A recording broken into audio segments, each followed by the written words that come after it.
अतर काज़मी साहब, ये पाकिस्तान तहरीक इंसाफ की जो डिमांड्स हैं सर, ये कितनी प्रैक्टिकल हैं? अगर बिल्कुल एक रियलिस्टिक एंगल से देखा जाए, क्या इनके ऊपर अमल हो भी सकता है? मिसाल के तौर पे जिस तरह ये कहते हैं जी 9 मई के ऊपर जुडिशल कमीशन बनाया, भाई 9 मई के ऊपर तो मिलिट्री कोर्ट्स जो हैं वो सजाएं अनाउंस करना शुरू हो चुके हैं, लोगों को सजाएं स्टार्ट हो चुकी हैं, अब जुडिशल कमीशन किस तरह बनेगा?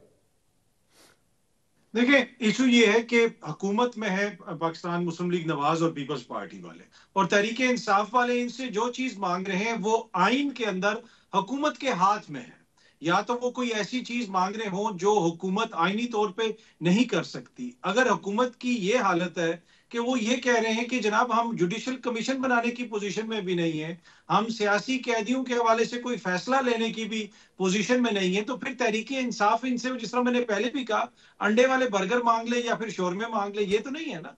यहाँ पे सियासी डायलॉग है, सियासी डायलॉग हो रहा है। और अगर एक हुकूमत इतनी खुदा न खास्ता बेबस है तो मेरे ख्याल में फिर तो उनको इस डायलॉग के अंदर होना ही नहीं चाहिए। फिर तहरीक इंसाफ वाले जो कहते थे कि हमें किसी और से बात करने दें, आप उनको करने देते। और दूसरा पॉइंट है कि एक तरफ डायलॉग भी हो रहे हैं, लेकिन वजीर दिफा साहब ने यह भी उस दिन फरमाया कि इनसे बातचीत नहीं होनी चाहिए, किसी किस्म का मामला आगे नहीं बढ़ने चाहिए।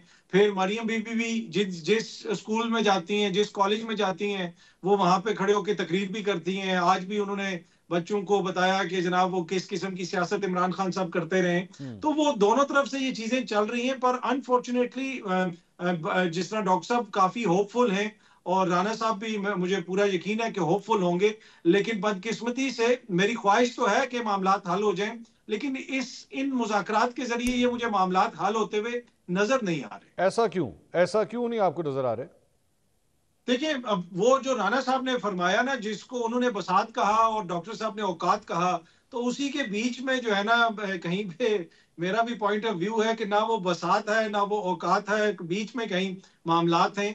तो वो उतना नहीं वो कर सकते। अगर उस लेवल तक वो जाएगी हुकूमत, तो वो हुकूमत के लिए अपने बड़े मसाइल खड़े हो जाएंगे। अगर वो अब 26 नवंबर पे बना दें कमीशन या 9 मई पे कमीशन बना दें, तो फिर अगला उनका मुतालबा होगा कि आप वो 8 फरवरी को भी देखें। मैंडेट से वो पीछे तो नहीं हटे ना। तो मुझे ये लगता है कि ये इसी तरह मामला चलता रहेगा और कुछ दिन एंगेजमेंट रहेगी, उसके बाद फिर सिचुएशन क्लियर होगी। ये राना एहसान अफजल साहब ये बाकायदा तौर पे हुकूमत की बेइज्जती कर रहे हैं।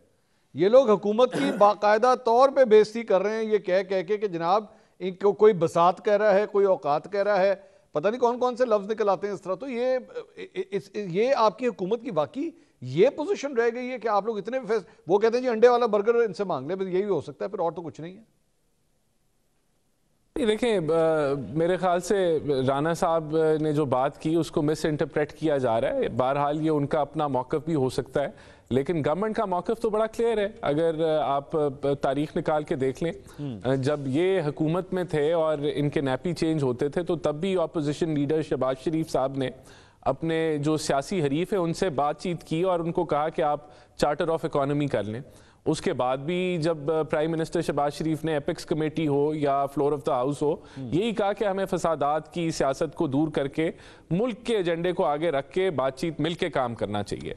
तो हमारा तो ये मौका बड़ा क्लियर है कि ये मुज़ाकरात का यही टेबल है, यही होने चाहिए। आप देखें, अब बात यह कि इनकी मांगें पूरी हो सकती है या नहीं हो सकती।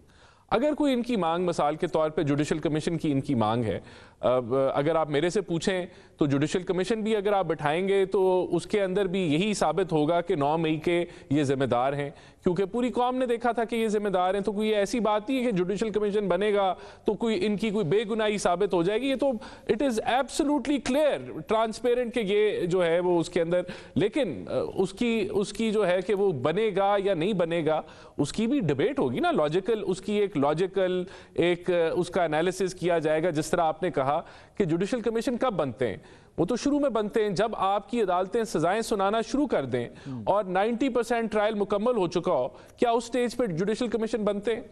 क्या जुडिशल कमीशन जो है उसके क्या TORs होंगे? क्या वो TORs दोनों साइडों को कबूल होंगे, नहीं होंगे? बहुत सारे सवालात हैं। ये सवालात जब मुज़ाकराती कमेटी बैक एंड फोर्थ अपने जब ये पुट अप करेंगे और उसके बाद दीगर और जमातें भी हैं उनका इनपुट भी आएगा, वो भी इंटरनली डिस्कस करेंगे कि ये वायबल है नहीं वायबल है, और फिर किसी नतीजे पे पहुंचेंगे। तो हर जो इनकी डिमांड है उसको लॉजिकली देखा जाएगा ना। अब ये कहते हैं हमारे सियासी जो कैदी हैं उनको रिहा करें, तो सियासी कैदी की क्या डेफिनेशन है? क्या उस डेफिनेशन के ऊपर 9 मई के हवाले से जो लोग पकड़े गए हैं और उनके ट्रायल्स चल रहे हैं और उनके खिलाफ एविडेंस भी है और सब कुछ है और वो प्लेस भी हो रही है अदालतों में, तो उसको कैसे कैटेगराइज करेंगे? उसके क्या तरीकाकार होगा किसी को डिटर्मिन करने के लिए कि वो सियासी कैदी है नहीं है?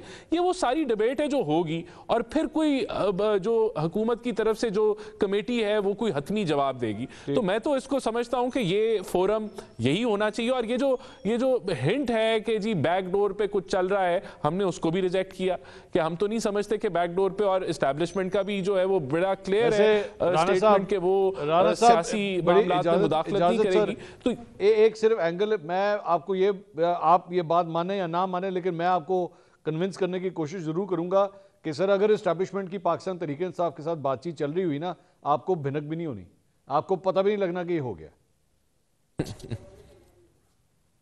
चलें देखें, अगर ऐसे होगा तो जो उनका अपना मौकफ है वो उसको नेगेट करेंगे, और वो बात भी फिर छुपी तो नहीं रहती ना, वो सामने आ जाती है। तो हमने तो उसको नेगेट किया है कि ऐसा हम नहीं समझते कि ऐसा कुछ हो रहा है, और अभी भी जो चीजें हैं वो एक लॉजिकली उसको डिस्कशन किया जाएगा और इनको जवाब दिया जाएगा। ठीक है, तो बिल्कुल हमारी औकात भी है और बिसाक भी है। अच्छा। और लेकिन जो चीज अगर नहीं हो सकती तो उसकी वजूहात होंगी, वो फिर सामने आ जाएंगी। ठीक है।